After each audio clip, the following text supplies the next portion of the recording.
Hello, kamusta na kayo mga kalutong bahay? Ang gagawin natin ngayon ay pangat na isda. Ito yung malalapad na isda na masarap.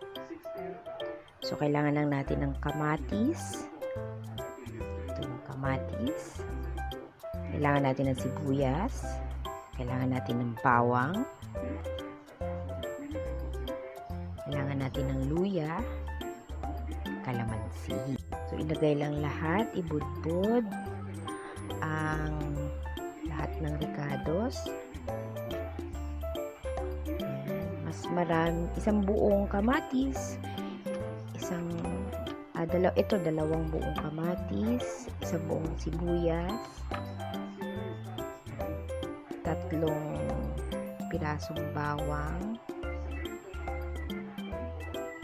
at syempre, ang kalamansi para maasim-asim ang ating pangat.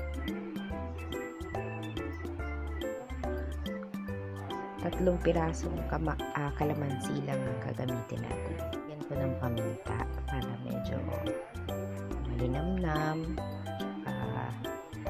maalis yung konting lang sa may anghang ng konti. Natin siya ng asin. Depende sa kung ano gusto mong lasa. So, hintayin lang natin siyang kumulo. Para maluto lahat. Babalikan natin siya mamaya. Mga after 5 minutes. Ayan na siya. Kumukulo na. So, dudulugin lang natin yung kamatis para mas lumasa. Yung sa sabaw. Medyo patutuyuin lang natin ng konti yung sabaw. Ayan. Pwede na siyang iahon.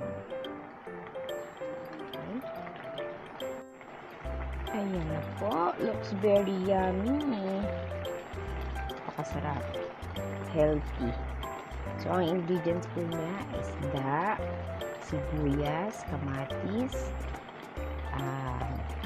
luya, kalamansi. Pinangat sa kalamansi at kamatis.